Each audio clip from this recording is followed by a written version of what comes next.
bem-vindos a mais um programa Francamente, aqui pela Rádio Difusora e também pelo portal jj.com.br, Taina Franco na área, com vocês, sempre trazendo um conteúdo de qualidade, com uma pessoa incrível, e hoje aqui com a gente o professor universitário João Moraes, ele que é filósofo, né?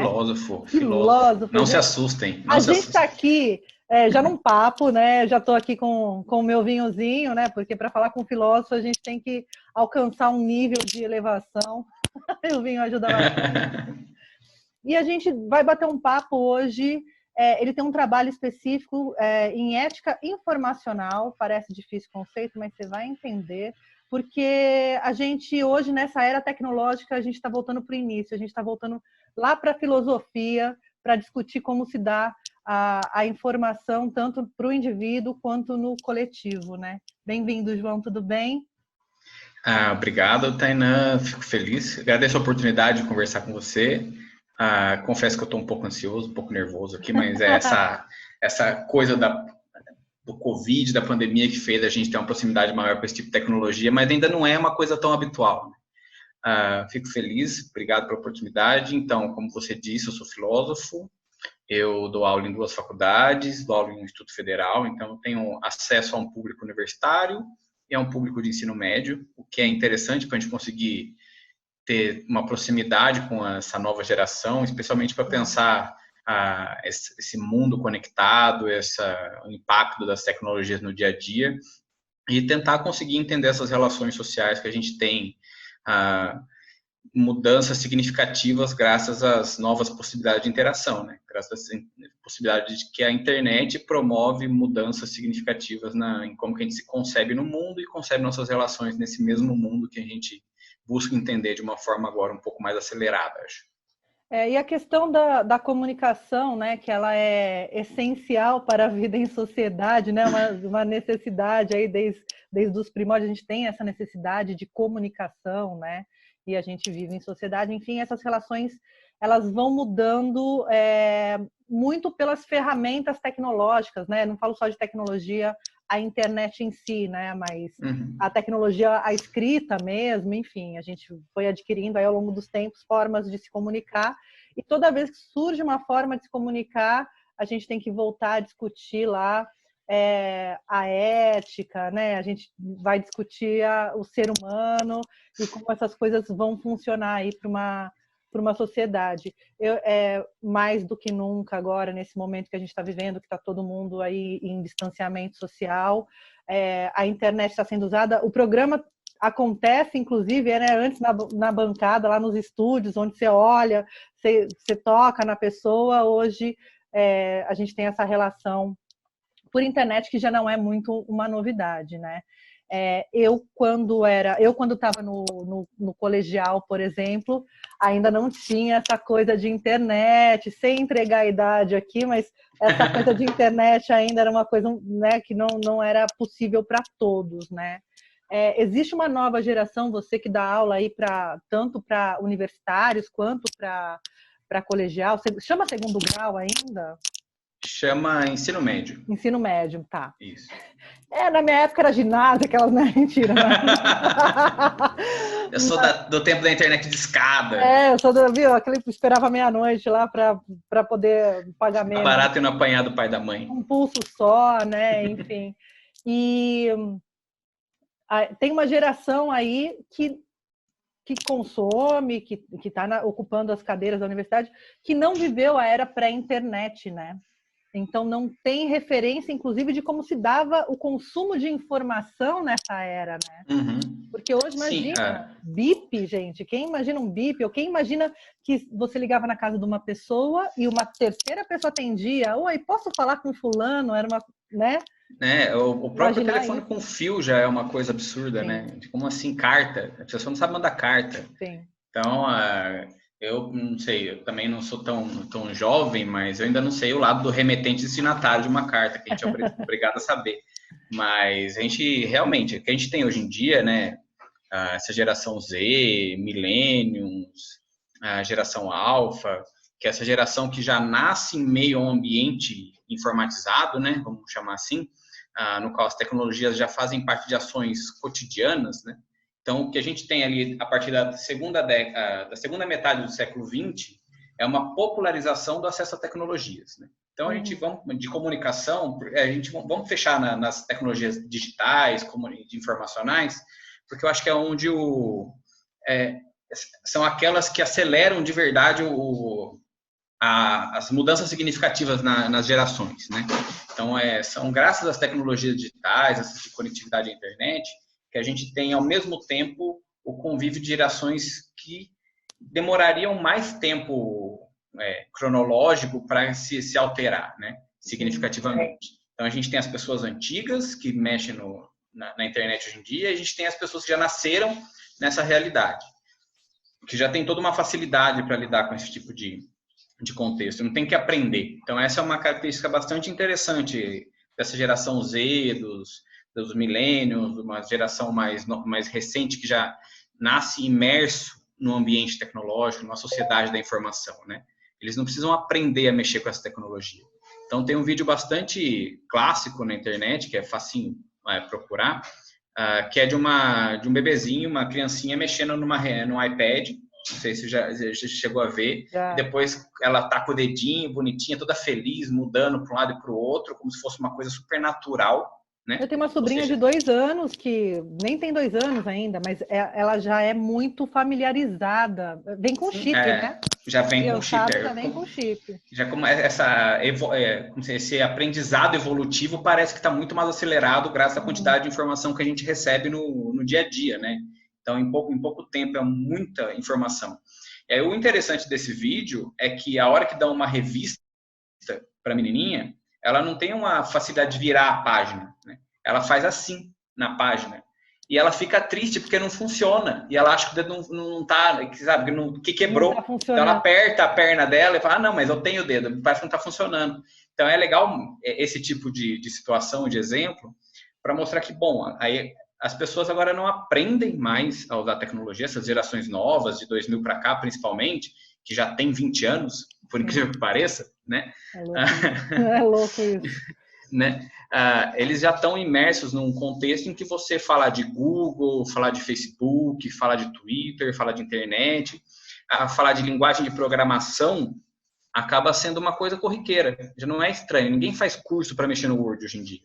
Né? Sim. Igual a gente fez. De MS-DOS. Eu fiz curso de computação com MS-DOS ainda. Né? Eu cheguei a ver o Windows 95, por exemplo. Sim. Então, hoje em dia não. Hoje em dia as coisas já são super naturais. E o natural é importante nesse tipo de contexto para a gente poder pensar, porque o natural ele traz duas coisas interessantes. Ele traz uma familiaridade e traz uma aceitação tácita, né? Ou seja, já é familiar, não é estranho, então você não questiona, né? já faz parte do seu contexto, e por você não questionar, você aceita. Então, ou seja, todas as tecnologias que vão aparecendo e somando o seu contexto, né? Seja para qualquer tipo de desempenho, de qualquer tipo de ação no ambiente, a gente simplesmente assimila, né? As pessoas mais novas, como se fosse simplesmente um upgrade da sua ação no mundo, né?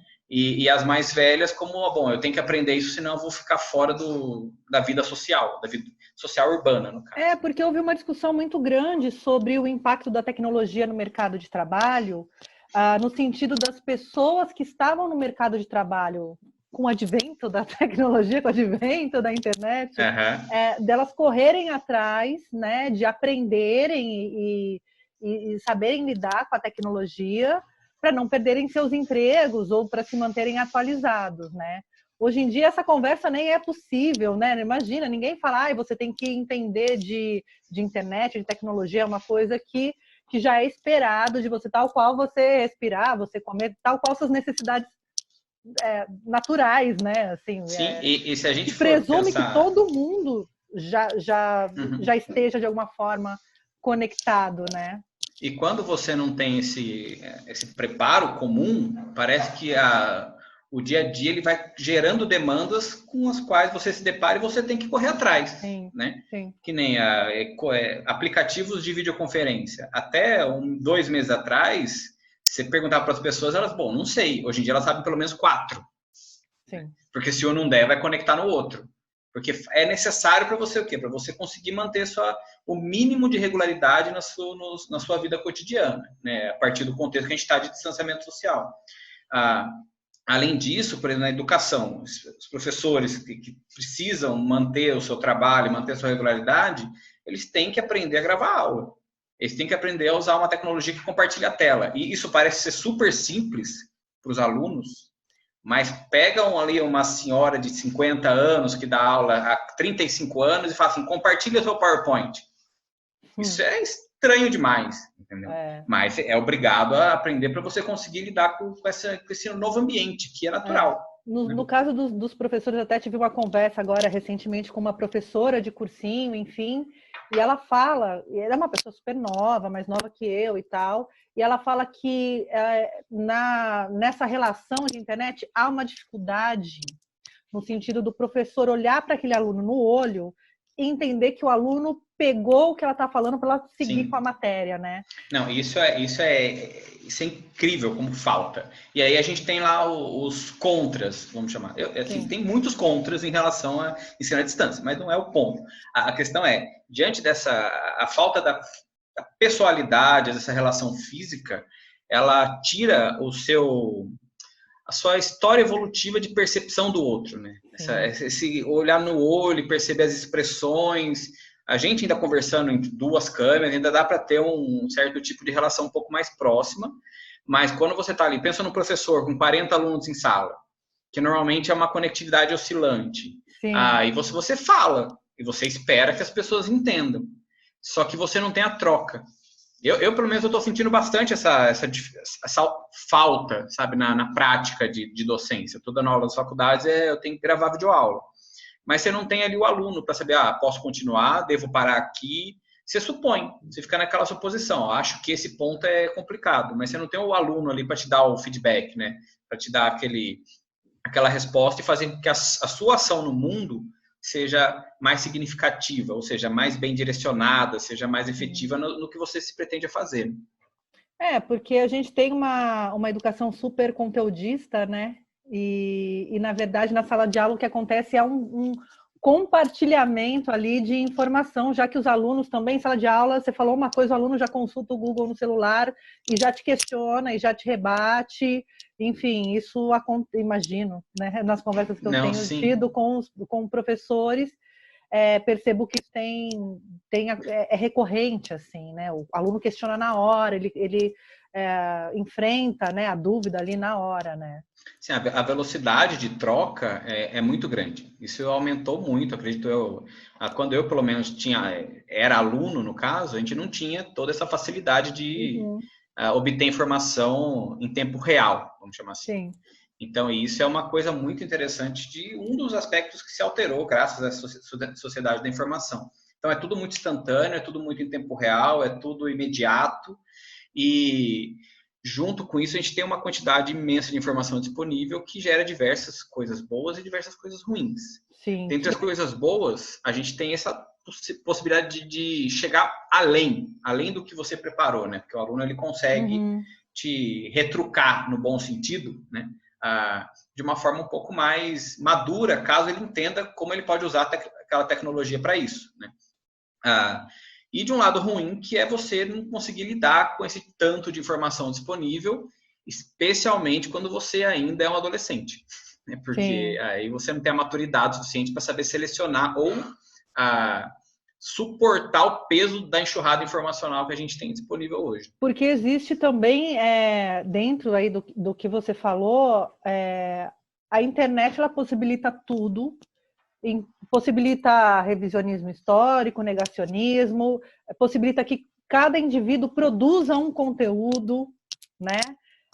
Então a gente tem ali a gente não tem como filtrar o que é conteúdo legítimo e um conteúdo embasado e um conteúdo científico de um conteúdo de uma pessoa que não tem preparo nenhum e não tem sequer argumenta aquilo que ela coloca na internet. E aquilo é validado por quem também, de alguma forma, pensava daquele jeito e precisava se sentir ali embasado, né? E aí você cria um lugar na internet que é terra de ninguém, né? Aí nada é verdade, né? A gente tem 3 pontos interessantes disso. O primeiro é a colocação de que todo mundo pode produzir algum tipo de informação para esse ambiente virtual. Uhum. E isso graças à internet. Então, todo mundo que tem acesso a um tipo de tecnologia que permite você participar da internet, hoje em dia isso é super intuitivo, você não precisa saber programação, acessar sites que você precisa entrar em 4 links possíveis para você poder escrever alguma coisa, né? Hoje em dia é super intuitivo, tá lá, você abre a sua rede social, digita alguma coisa que você acha e pronto, tá lá para o mundo inteiro que tem acesso a você, né? Então, isso é graças à tecnologia digital, ou seja, diferente das tradicionais, como rádio, TV e jornal, que são de um para muitos, né? A gente tem agora uma capacidade de uma tecnologia de comunicação que é de muitos para muitos, ou seja, todo mundo pode participar desse ambiente, construir, de alguma forma, contribuir para a constituição desse ambiente digital, né? Isso, o que é interessante em relação a isso, agora pensando filosoficamente, como que o indivíduo se relaciona com o ambiente? Ele sente parte disso. A imersão digital é muito mais profunda no seu sentido de existência, vamos chamar assim, no seu sentido de se entender na sua relação com o mundo, quando você sente parte daquilo, quando você produz também aquilo e não só recebe, né? Então agora você está presente dentro, é uma expressão ruim porque a internet não é um lugar, mas assim, você está lá, né? A internet é quase um estado de espírito agora, ultimamente. Então você participa dessa entidade, né? E isso faz com que você se sinta mais ativo e receba e repense a sua relação com o mundo, né? Mas não vem uma questão também da questão, o que nós estamos fazendo aqui, porque nós estamos fazendo aqui, e nós temos que deixar um legado, e a internet, essa relação com as redes, né, sociais, elas nos trazem como se tudo que a gente publicasse, postasse, fosse contribuir para a construção do nosso legado, para além da vida, assim. Eu acho que o caminho do legado, eu acho que ele chega numa situação acho que tem uma possibilidade de avaliar o legado. O legado é aquela aspiração humana de qualquer indivíduo, né? Desde sempre. Eu preciso deixar minha marca. Exato. Né? Muita gente entende que você fazendo filho no mundo, você deixa sua marca, né? Então, por isso que eles têm esse desejo, né? Dizem que é natural. Mas, enfim, essa questão de deixar história faz com que as pessoas, por estarem inseridas nesse contexto, eles passem a simplesmente produzir coisas, não necessariamente coisas excelentes, coisas interessantes, coisas significativas, mas algo que faça com que eles se diferenciem dos outros, né? Vamos pensar assim, a gente tem agora, uma vez que você faz parte de um perfil de uma rede social, você passa por um processo que um filósofo uruguaio que mora muitos anos na Alemanha, chamado Rafael Capurro, ele trabalha justamente essa questão da digitalização da ação humana, ou da digitalização dos indivíduos, que é você transformar seres analógicos, né, em bits. Então você deixa de ser, o seu eu se transforma lá num conjunto de zeros e uns. E para que você se diferencie dentre esses zeros e uns, você alimenta a rede, você alimenta lá o seu ambiente, você produz, você gera qualquer coisa. E nesse seu gerar qualquer coisa, você se coloca em situações que às vezes você não reflete sobre aquilo. Sim. Né? E aí você fica o quê? Você fica meio que saindo alguns tiros pela culatra do uso de tecnologias. Então você se expõe de uma forma exagerada para que você consiga se diferenciar dos outros, zeros e uns, para que você seja alguém que seja notado, ou seja alguém que tenha uma certa influência, ou seja alguém que gere nessa cultura de likes e compartilhamentos e views e influencers da vida, né? Que você consiga o seu espaço. Então, eu acredito que um ponto interessante é esse ritmo assim natural, que faz parte desse ambiente costumeiro, desse ambiente que as pessoas já naturalizaram, desse ambiente que você agora contribui, por isso você está mais imerso. Você aceita, você não critica, né? E você simplesmente responde às demandas desse ambiente. Então, quando você entra para preencher um perfil de rede social, por exemplo, tem 1 milhão de perguntas. Você nem sabe responder aquelas perguntas, né? Você nunca nem refletiu sobre aquelas perguntas, Nunca né? refletiu, né? O que você gosta? Qual que é a sua cor preferida? O que você não gosta, né? E por aí, coisas que você não costuma pensar sobre aquilo, mas você alimenta. Por quê? Porque está lá um espaço em branco. Espaços em brancos te fazem responder a demandas, né? Mensagens que chegam te fazem responder as mensagens. Isso fica natural, né? Então, uma vez que você não tem uma reflexão sobre isso, uma perspectiva crítica, aí vem uma posição de uma ética informacional, que seja, né, sobre isso, você se coloca num cenário em que você não tem consciência do alcance daquilo que está produzindo, né? Então, num início de deixar o seu legado, ou de fazer um diferente em meio ao comum, né, ao monte de zeros e uns, ao monte de códigos de barra, ou digitalizações de indivíduos, você acaba se colocando em situações perigosas, vamos chamar assim. É uma palavra um pouco exagerada, mas não também, apesar de tudo, né? Então, eu acho que nesse contexto que a gente que é um novo tipo de relação com o ambiente, né? A gente acaba se colocando em situações que a gente não tem consciência disso. Graças à familiaridade e à naturalidade do que a gente acaba se inserindo nessa situação. Porque, assim, ao que parece, o ser humano sempre teve necessidade de se expressar coletivamente e de fazer parte de algo, de uma tribo, e as linguagens eram diversas, assim, pode ser pela moda, o movimento punk, então as pessoas tinham um código de vestimenta, um código de conduta, um código de consumo, e isso se deu durante, né, toda a existência aí. E hoje, na internet, a gente vê esse reagrupamento acontecendo. Só que o grupo não é mais ali o seu bairro, ou sua cidade, ou o lugar por onde você transita, né? E também, nesse contexto, os teus inimigos não são mais, sei lá, o lugar que você vive. Você amplia muito esses horizontes, essa cerquinha aí você vai amplificando, e de repente, quando você quer falar com um especificamente numa rede social, né, você está falando com muitos, né?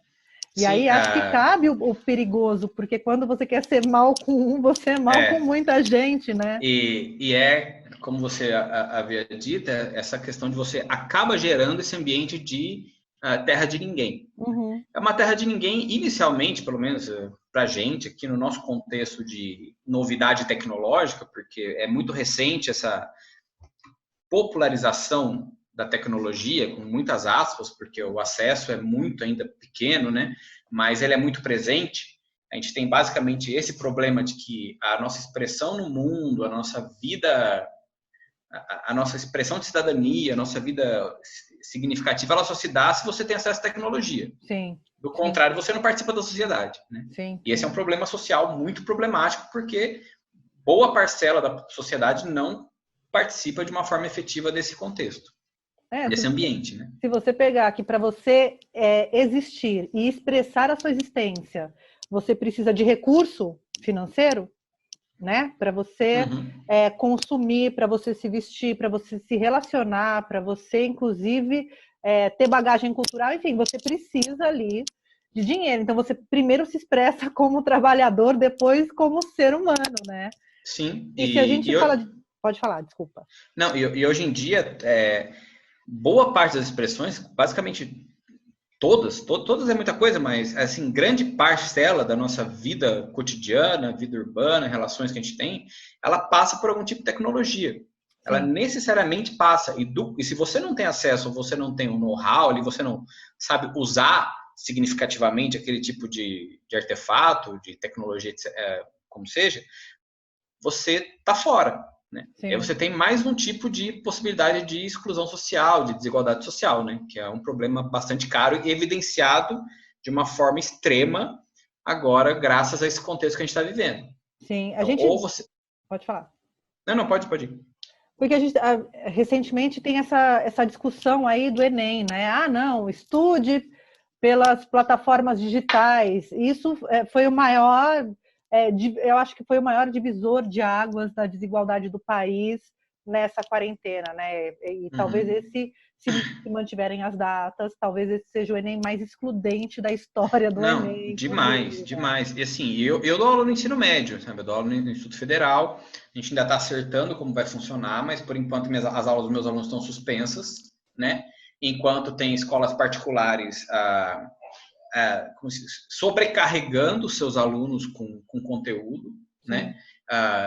E escolas do Estado dando um jeito de continuar os seus estudos, porque... Dando um jeito é o jeito certo de se referir a esse momento das escolas públicas. Com toda a delicadeza possível, eles estão dando um jeito, né, para que as coisas continuem, mas como todos os memes da internet te apresentam, né, você finge que ensina e as pessoas fingem que aprendem. Sim. Sim. Né? De um modo geral. Claro que tem contexto em que isso se efetiva, em que a gente tem, quando é um público mais velho, quando é um público assim de universidade, sim, quando você tem um contexto em que as pessoas podem ter um tempo para aprender a utilizar aquele meio, para depois o meio se tornar útil, né, e eficiente.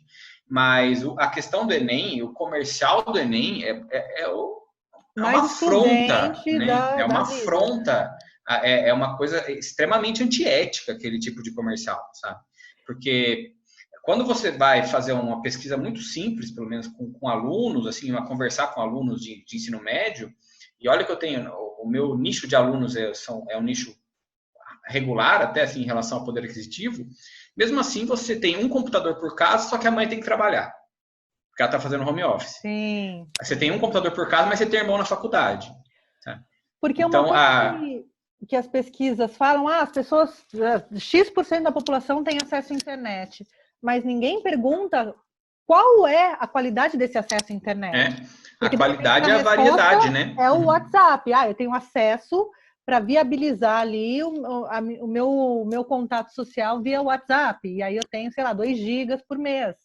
E o plano gratuito, ele te permite ver o WhatsApp, não as outras coisas que o WhatsApp abriria pelos links, né? Então... Mas isso numa pesquisa já configura acesso à internet. E aí, foda-se se o teu acesso à internet vai te dar amparo para assistir uma videoaula, ou se você tem um ambiente dentro da tua casa para sentar e estudar e aprender, porque uma coisa é você ter o acesso, outra coisa é você conseguir ambiente para receber aquela informação, né? Sim, ontem a gente estava basicamente conversando com os alunos sobre isso, qual é a estrutura possível de aprendizagem, né? De estudo. Se você tem uma cadeira que é muito simples, a cadeira. Se a cadeira é desconfortável, já prejudica. Tudo bem? Se você não tem um ambiente em que nem em escola, por exemplo, nem toda escola tem ar-condicionado. Mas você tem um ventilador. Se a sua casa não tem um tipo de climatização possível, já fica difícil. Se você tem 4 irmãos que você é responsável por ajudar a cuidar deles, se você tem que fazer o almoço, se você tem que limpar a casa, se você tem obra do lado, se você tem, enfim. São muitas situações em que aquele ambiente escolar que é resguardado para aquilo não acontece, né? Mas ninguém está nem aí com isso. O importante é faça a sua parte. Aí surge uma meritocracia que já é uma falácia gigantesca, né? Mais intensificada ainda, né? A gente tem o próprio comercial do Enem, ele é ridículo no contexto em que ele foi criado. Toda a propaganda institucional, né, estatal, neste momento, tem sido ridícula e excludente, e ali está a prova ao que eles vieram, né? Eu falo que o projeto de eugenia não acabou, o projeto de eugenia está aí para quem quiser ter, para quem quiser ver, né?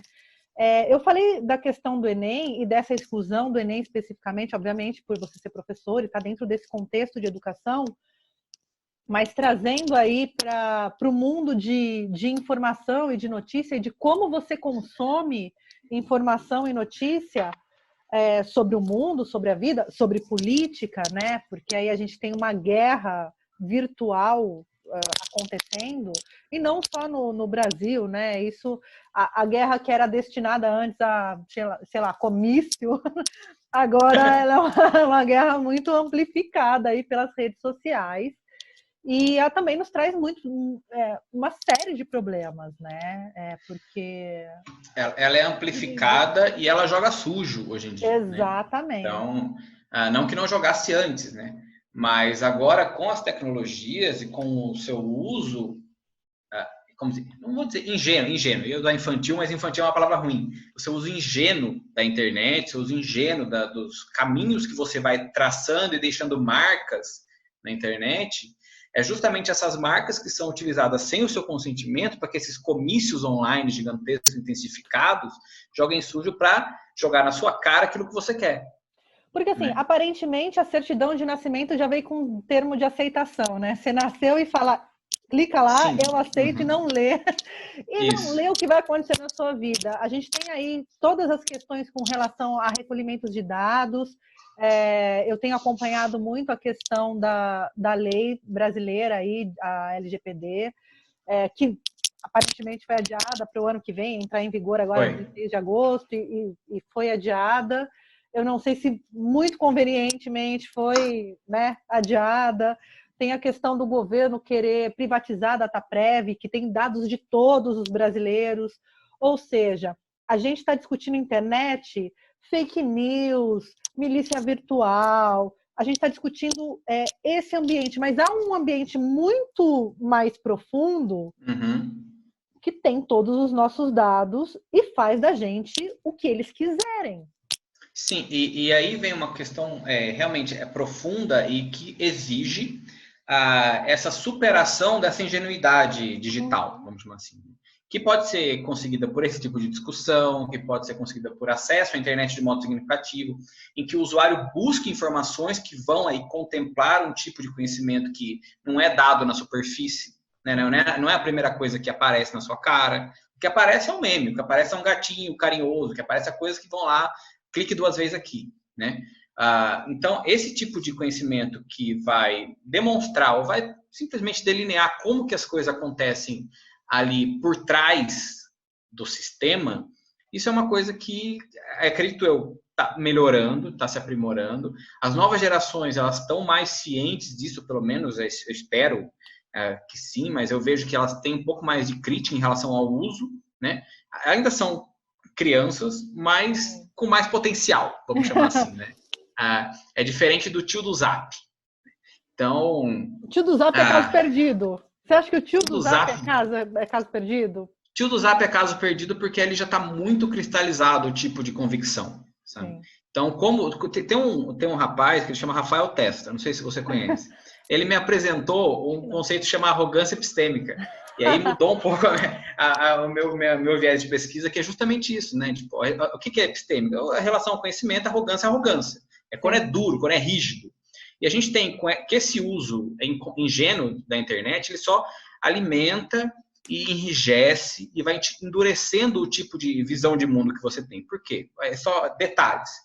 O que a gente vê na internet, ele é selecionado para mostrar aquilo que a gente tem preferência, aquilo que a gente gosta. Para quem está nos vendo e nos ouvindo, o que a gente está falando agora aqui é a bolha da internet. Isso, e aí entra as questões dos algoritmos. Aí, né? Tudo que, porque eu sempre brinco que a internet é a lei do retorno, né?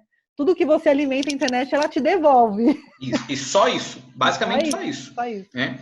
Ela fecha naquilo que você gosta, ela fecha naquilo que você curte, compartilha e tem relações, né? Então, e de proximidade, de amizade, etc. Então, vamos pensar no Facebook, lá, fechando no Facebook. A linha do tempo do Facebook é o quê? São as suas curtidas, mais os seus compartilhamentos, mais suas relações de amizade. E mais páginas que você curtiu.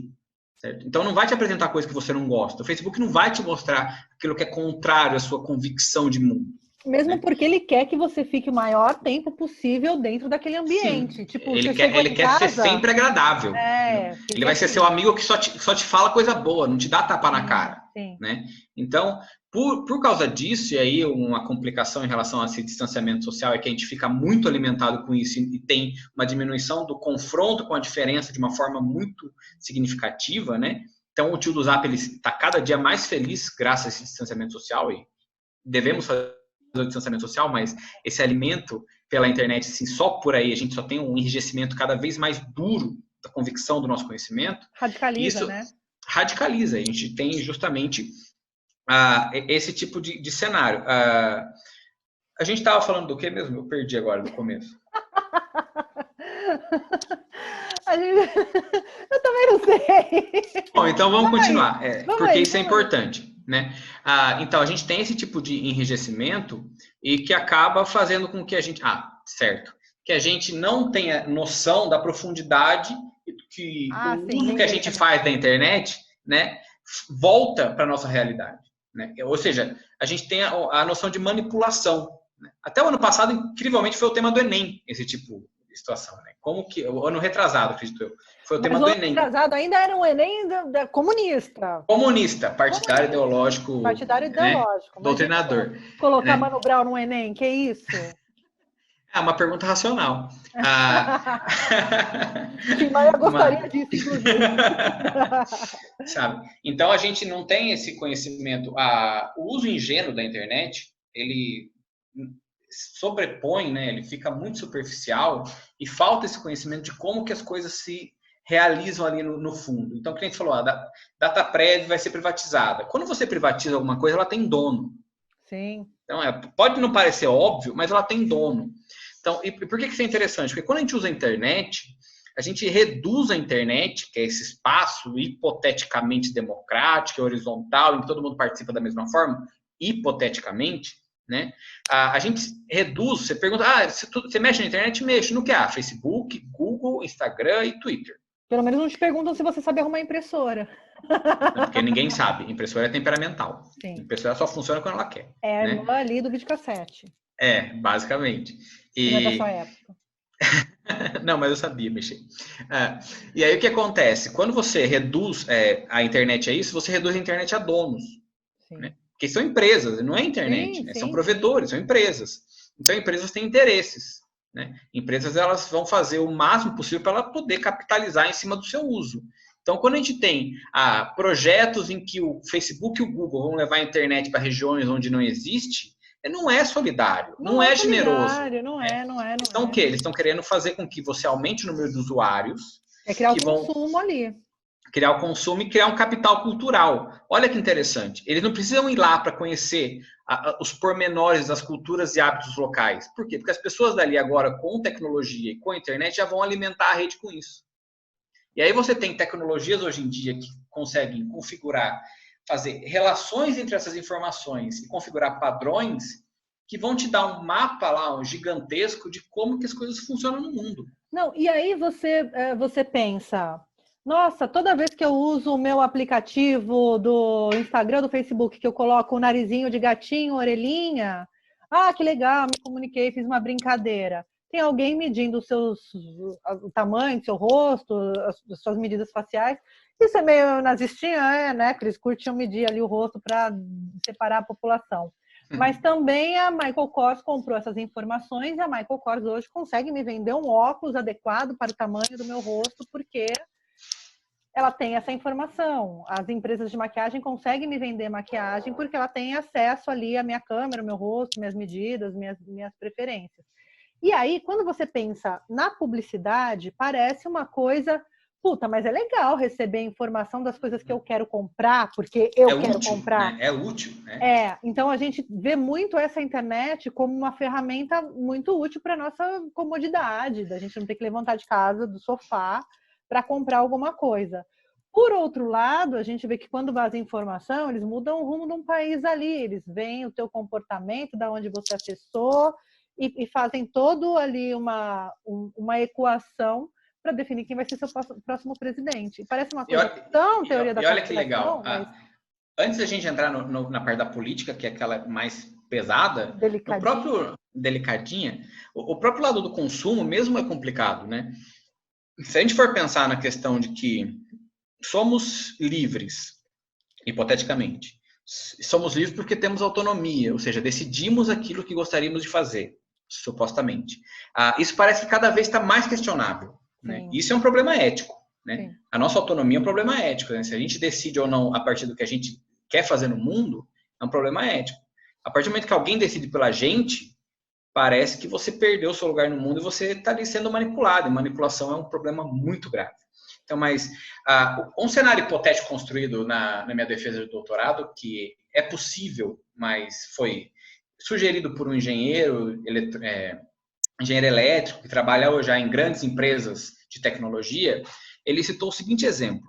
Ele fala que, bom, suponha que um homem de meia idade, lá dos seus 40 anos, pare em frente a uma vitrine e veja ali um casaco, uma blusa que ele gostou, né? A vitrine possui tecnologia suficiente para escanear a retina, né? Então, esse escaneamento da retina, uma vez que a retina dilata, a dilatação da retina indica interesse.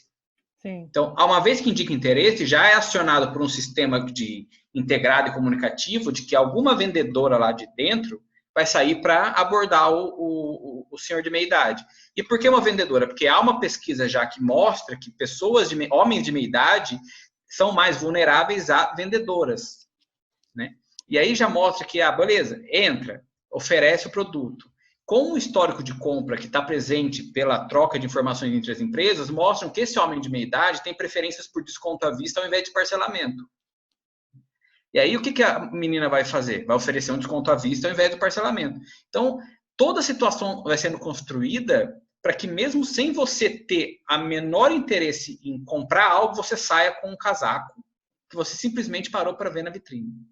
Então, no fim das contas, a gente não tem liberdade, essa liberdade idealizada que a gente acha que tem, a gente não tem liberdade de escolha, a gente tem liberdade para escolher a cor da embalagem, talvez, mas essa liberdade que a gente supõe, né, e que a gente busca, aí ela fica num imaginário distante, porque não temos. É um tema muito caro aos dias de hoje. É um tema muito caro e muito relacionado ao outro que também é muito caro, que daí vem o que está de pano de fundo mesmo, que é a questão da privacidade. Sim. Que é esses dados pessoais, informações pessoais. Aliás, existe um processo muito grande contra o metrô de São Paulo, porque uma empresa colocou o totem com uma propaganda e aí as pessoas paravam de frente para o totem e aquilo mapeava a pessoa, mapeava as expressões, as emoções. Uhum. E isso não é do metrô, né? Isso aí é um produto vendável para as empresas, enfim. E existe. Sim, e o interesse é primeiramente comercial, né? Mas que daí já coloca toda essa situação de uma autonomia do indivíduo em xeque, né? E não necessariamente a gente quer que isso aconteça, ou pelo menos a gente não foi consultado, no mínimo, por isso. Né? Pelo menos eu preciso ter a opção de não ler e aceitar os termos. Uhum. Pelo menos eu quero pular. Pelo menos eu quero pular, né? Isso. E em segundo lugar, em relação a como que isso pode ser compartilhado sem o nosso conhecimento também. Porque a gente sabe que é comum no âmbito da política que grandes empresas trabalham com governos. Né? Não, eles são amiguinhos ali. Né? E se eles não são amiguinhos, normalmente, se é interesse do governo, ele vai fazer com que a empresa seja amiga dele. Né? Porque quem mantém o governo não é o povo, né? Quem mantém o governo é a indústria, comércio, os interesses financeiros. Os grandes poderosos, claro. Uhum. E como aconteceu, por exemplo, em 2012, lá com a denúncia do Snowden em relação à vigilância dos Estados Unidos no mundo, né? O que tinha lá? A NSA, ela foi no Vale do Silício, que é onde tem todas as empresas de tecnologias maiores, e ela falou, me dá a informação. Tipo, não foi uma questão de falar, eu tô te pedindo, você quer me dar informação? Ela falou, não quero. Então, no livro do Glenn Greenwald, ele explica, inicialmente as empresas recusaram, e depois elas foram convidadas a oferecer com um pouco mais de veemência, né? E aí, sim, não é data mesmo, mas deixar ali uma porta de trás aberta, ali, vou roubar a informação de algum lugar. Né? E aí, o que acontece? A gente tem essas informações que são muito preciosas, né? Em respeito à nossa intimidade. E a sociedade não sabe o quanto as informações valem, o quanto a gente não tem ideia financeira disso, né? Quanto vale aquele CPF que você deixou na farmácia, né? Isso milhões para a indústria. E como é rotineiro situações de invasão à privacidade por empresas e governos. Né? Ou seja, não é mais assim, teoria da conspiração, mas isso aí é picuinha de esquerdista. Isso é como não é isso. Esse discurso é coisa comunista. Não, é simplesmente uma situação em que já tem uma série de denúncias rotineiras e frequentes que vão lá desde o Snowden, né, de 2012, que movimentou o mundo, até o Cambridge Analytica, com a eleição do Trump, que aí entra justamente onde a gente está falando. Vamos recomendar o documentário lá, porque tem um documentário super interessante na Netflix, né? Privacidade Hackeada. que fala muito da eleição de Trinidad e Tobago, né? De como os caras criaram uma estratégia para mudar ali o destino da população de Trinidad e Tobago, né? Então, e isso é interessante. Quanto mais informação você tem sobre alguém, né, as pessoas dizem, mas não tem problema eu falar o que eu faço, o que eu gosto. Tem problema, porque daí você perde o seu poder de decisão. Você vai diminuindo cada vez mais, vendo na esmiuçar, esvair, se desfazer no espaço, qualquer possibilidade de tomada de decisão, de escolha. Por quê? Porque tudo que for te apresentado vai ser intencionalmente apresentado para que você corresponda àquilo, né? E aí a gente entra no Cambridge Analytica, né? E a eleição do Trump, que foi justamente um uso de dados dos indivíduos a partir de um teste ingênuo de Facebook, né? Aqueles testes famosos, quem é você na greve do caminhoneiro? Qual Power Ranger você é? BuzzFeed, né? Nós vamos te pegar, hein? Né? E aí, mas assim, o ponto é que você concorda com aquilo, e isso é complicado. Só que a partir do momento que você concorda, nessa questão do Cambridge Analytica foi muito interessante, porque você concorda com o seu, mesmo sem lei, né? E você concorda com o dos seus amigos. E aí lascou, porque eles não concordaram com isso. Porque você deu acesso aos caras mapearem os seus amigos, inclusive, né? Então fica uma relação mais desleal do que a gente poderia supor, né? E aí, olha que interessante, você tem todo um mapa ali de preferências pessoais íntimas, né? E intimidade é uma coisa que as pessoas esquecem um pouco, a riqueza daquilo, ou seja, o que é uma intimidade? É você falar uma coisa pessoal para alguém. Na internet parece trivial, né? Mas a gente tem bastante problemas em relação a isso, aliás, mas quando você pensa com um pouquinho mais de cuidado, você vê o quão caro é isso. Por exemplo, pega uma foto sua de sunga ou de biquíni, foto da praia, né? Você posta na internet, você posta no Instagram, como se fosse uma coisa rotineira. Todas aquelas pessoas que estão no Instagram vão poder ver aquela foto. Mas pensa se você pega, imprime, revela essa foto, né? Você não leva no seu trabalho e fala, olha, todo mundo aqui, você não cola no mural do trabalho. É a mesma coisa, você se sente invadido. Né? É a mesma coisa. E quando a gente fala de relação de pessoas que perderam emprego, de recursos humanos, que é uma área que eu estou bem presente, sobre a exposição nas redes sociais. Não, mas o Facebook é meu. Eu posso falar mal do meu chefe, ou eu posso postar uma foto de ou eu posso ser racista. Enfim, e isso causa... Isso tem uma outra reverberação, porque você não está dentro da sua casa mostrando um álbum de foto, ou não está na mesa do bar só com seus coleguinhas, fazendo aquele comentário que todo mundo vai passar o pano e você sabe que não é legal, né?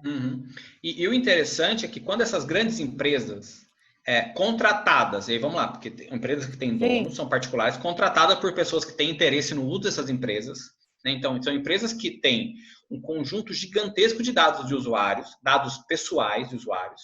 Esses dados pessoais envolvem preferências pessoais, inclinações políticas, religiosas, econômicas, né? E você consegue traçar um perfil daquele indivíduo. E com isso, essas empresas contratadas por políticos vão fazer o quê? Vão te alimentar com informações que você gostaria. E vão te alimentar com aquilo que você não gosta também. Né? Ou seja, a favor do que você não gosta. Então, vão falar bem do que você gosta e vão falar mal do que você não gosta. Ou seja, é muito simples até, né? Para quem manipula esse tipo de informação, fazer com que você gere um certo tipo de ódio mesmo, né? de inflamação, de humor e de emoção, para que você defenda com unhas e dentes, independente dos fatos que sejam apresentados a você, determinado tipo de posição. E foi o que aconteceu nos Estados Unidos. Porque você tem uma adesão que você não é só um eleitor, você vira um militante, um advogado, né? Você tem um outro papel ali de multiplicador, mas você já está radicalizado e nem sabe, né? Sim. Então você, assim,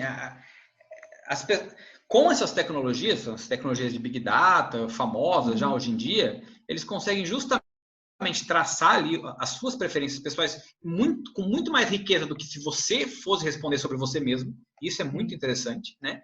Eles sabem muito mais de você do que você poderia expressar, né? E com isso te colocam em situações de influência mesmo, de propaganda, de meme, de informações, de informações falsas, informações distorcidas, que uma vez que você está tão apegado àquilo, você nem vai verificar se aquilo é de fato correspondente a uma realidade ou não.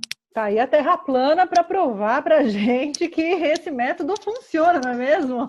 É muito Cara, real. em 2020 a gente discutindo vacina, Terra plana, e aí a gente tem um discurso lá do cara que fala, não houve escravidão no Brasil. E aí você tem todo um conjunto de informações disponíveis na internet para validar aquilo. Aliás, para validar meus privilégios, para validar Sim, aquilo que eu... claro, para validar o que te faz bem, né? E para Exatamente. ir contra aquilo que você entende que te faz mal. Então é um mundo muito.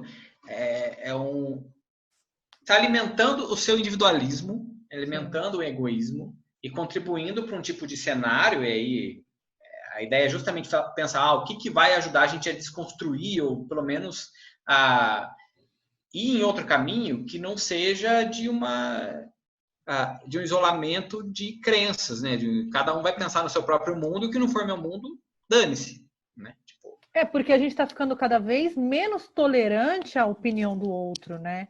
Era diferente quando a gente, na era da internet de escada, que a gente sentava na mesa do bar e aí a gente conversava com as pessoas e ouvia, e aí tinha um debate em cima do tema.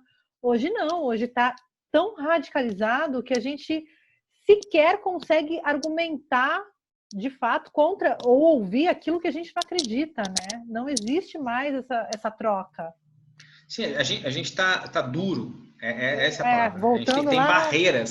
sim. Tem barreiras Construímos em todos os que muros que derrubamos. isso e a gente não tem assim, parece, e aí a gente volta lá para o começo da conversa, em que parece que as novas gerações, voltando agora para essa geração mais nova, parece que eles conseguem entender um pouco mais esse contexto, ou é pelo menos a nossa função enquanto educador, a nossa função enquanto pessoas mais velhas, e explicar como funcionam esses pormenores desse contexto informacional em que eles estão diariamente inseridos, né, em todas as suas dinâmicas, especialmente uma dinâmica de entretenimento, que às vezes parece ingênua, mas não é, né? O próprio algoritmo do YouTube, né? Você assiste, por exemplo, você assiste uma receita vegetariana. Cara, se você assistir 10 vídeos, o último vídeo vai ser uma coisa te radicalizando para o veganismo, muito violento, assim, né? Porque ele vai entendendo o algoritmo e ele vai escalando ali até você desligar. E aí, quando você sai do ambiente do YouTube, ele entende aqui é o limite dela. Então, no próximo acesso, a gente vai oferecer coisas que estão dentro desse limite, né?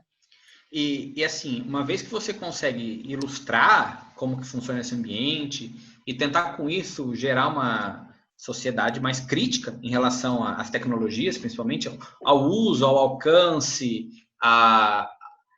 ao uso eficiente, no caso, né? Ao uso efetivo, de realmente entender como que eu posso utilizar para participar da vida em sociedade e não apenas para um entretenimento. Mas você não acha que isso é muito utópico, a gente chegar nesse lugar que as pessoas vão ter... Porque, assim, se você pegar, de repente, a educação e qualquer livrinho básico do Paulo Freire, que fala da educação emancipadora, enfim, né? Numa era muito pré-internet, inclusive. Se a gente pensar nesse contexto de entender que a educação tem que trazer esse ambiente, essa pessoa crítica, tem que promover, né, uma educação crítica com relação, não falo da educação acadêmica só, mas falo da educação para a convivência social. Você acha que há uma esperança nisso? Porque, minha opinião, eu acho que a gente vai radicalizar ainda mais. Eu acho que a gente não chegou, a gente está num momento muito crítico. Eu tenho para mim, olha que eu sou uma pessoa super otimista, eu venho aqui e falo, eu amo as pessoas, eu não gosto das pessoas, mas a gente fica assim, né? Mas você não acha que a gente vai radicalizar mais ainda, que vai chegar num momento pior? Eu acho que a única opção possível para a gente ter um fio de esperança é a gente pensar numa possível educação digital, vamos chamar assim, Sim. né? Em que apresente essas possibilidades de manuseio para que os indivíduos, a partir deles mesmos, possam ter um alcance significativo do que está disponível. E aí, para onde a sociedade vai, aí a gente não tem controle.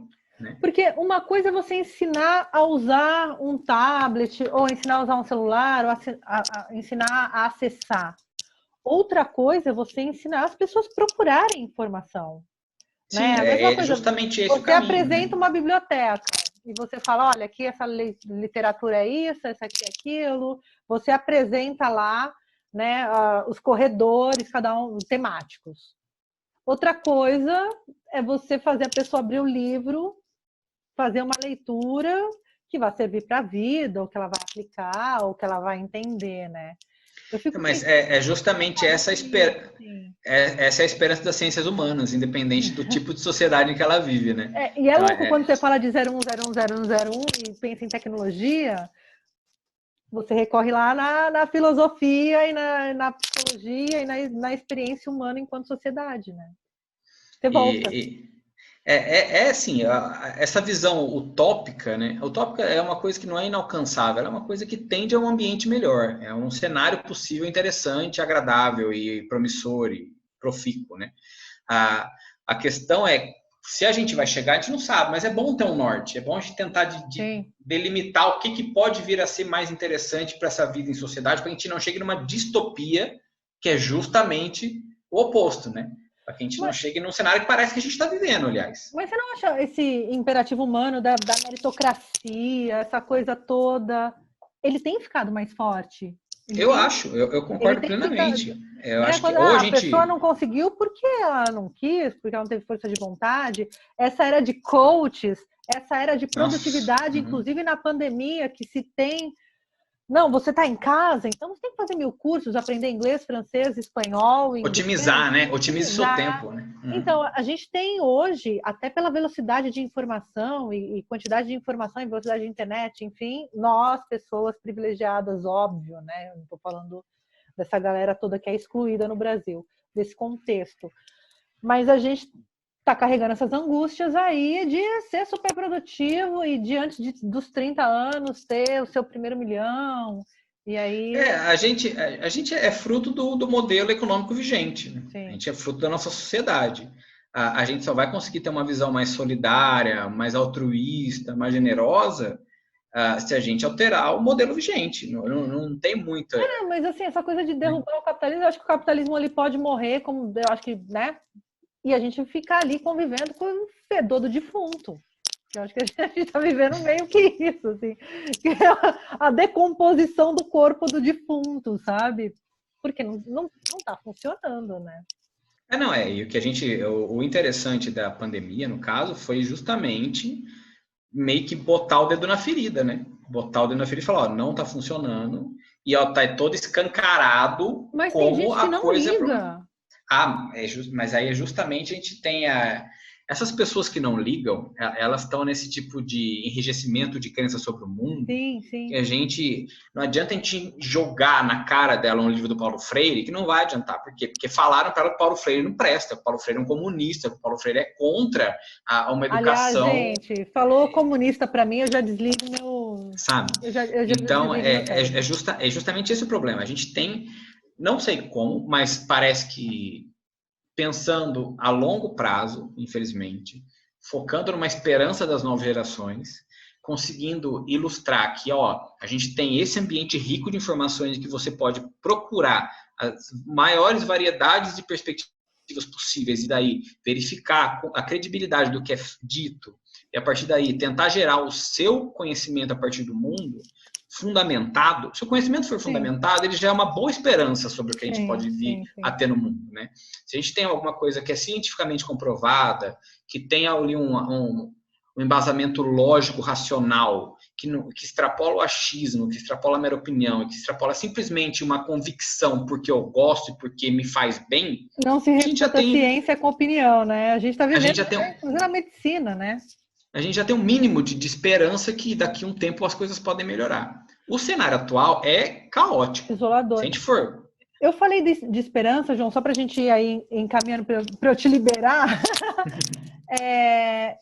Eu falo sempre dessa falta de esperança de um cenário possível, melhor e mais igualitário, economicamente, humanamente, porque a gente está aí acompanhando, ainda como gracinha, a deepfake. A gente tem esse momento aí que você colocou a skin do Bolsonaro na Laurinha Figueroa, sei lá, e fez uma cena de novela. Só que o negócio está se aprimorando também. Eu acho que a gente vai ter ainda esse enfrentamento nesse ambiente digital, nessa era de pós-verdade, que a gente vai ter que lidar com isso ainda. Não, esse é um assunto... A gente vai fazer uma live só disso? Tenebroso, se a gente for falar assim. Né? Porque isso me assusta muito. Não, e olha que interessante. Se você for assistir, com muitos spoilers agora, Prison Break, não sei se você já assistiu, esse é o que resolve a série. Desculpa para quem não assistiu, mas assista, que é fenomenal mesmo assim. A gente tem spoiler aqui, tranquilo. Né? Mas é justamente o que resolve a série. O que acontece? A comprovação é um vídeo que aparece o rosto da pessoa fazendo um crime que ele não fez. Por quê? Justamente por manipulação tecnológica. Sim. Se você tem esse tipo de tecnologia utilizado com o deepfake e tal, que coloca realmente... E que a gente tem uma imaturidade gigantesca com a utilização de tecnologia nesse mundo digital, que 90% vai acreditar no mínimo. Né? É muito difícil você falar que aquilo é mentira. A não ser que você seja um perito e faça exames e testes e etc. Né? Do contrário, as pessoas compram. E aí depois, a gente está numa situação de imediatismo, né? Que primeiro o povo acredita, depois verifica. Acredita, condena... Acredita, condena, age... E depois verifica, né? Que é então, a errata no rodapé do jornal, quando a manchete era mentirosa. Desculpa, ali chama a pessoa, foi sem querer. Sim, é. É quando a PM atira e o cara só tinha um guarda-chuva. Ops. Mas acontece, né? E a gente 80 tiros, desculpa. Assim, pesou, né? E a gente está num momento muito de normalizar algumas escolhas, né? Acho que a gente está testando também os nossos maiores valores e princípios, né? Numa época de pandemia, quem merece morrer, quem merece ficar vivo, né? O que a gente exclui da sociedade, o que vai nos trazer um peso. A gente tem muito que conversar de filosofia ainda nessa vida, não é mesmo? Questões profundas e sérias e sem muitas respostas óbvias, né? Sim, sim. João, olha, a gente vai voltar a fazer outros papos aqui. Porque assim, vamos. O programa é assim, você vem uma vez, tá fodido, porque você vai ter que voltar sempre. Aqui a gente pode falar palavrão também, não sei se você fala palavrão. Isso é bom. Eu falo, tô me segurando muito, você não tem ideia. Não, foda-se, pode falar. Quer soltar um palavrão aí, só pra gente encerrar? Não, tô tranquilo, tô bem. Então tá bom. Olha, mas já quero agradecer. E assim, já fica um convite aí para um outro bate-papo. Quando voltar para o estúdio, a gente vai lá trocar uns vírus de coronas vacinado.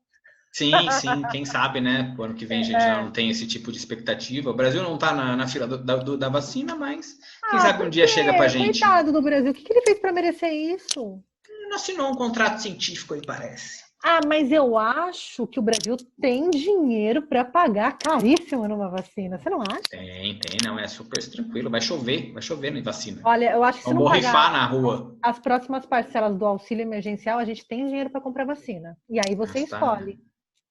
A gente está vivendo numa ironia. É um absurdo isso. Mas tudo tá difícil. Eu entrevistei o Cauê Moura, que é um youtuber e tal, e ele falou, a gente está vivendo a era da vitória dos imbecis, assim, os idiotas vencerem, a gente está tendo que lidar com isso agora. E é meio o pior é isso. Né? Bom, enfim, obrigado, João, super obrigada mesmo. Eu ia fazer um brinde, a gente não fez brinde, mas acabou meu vinho. O meu também acabou. Então um brinde de copo vazio não pode.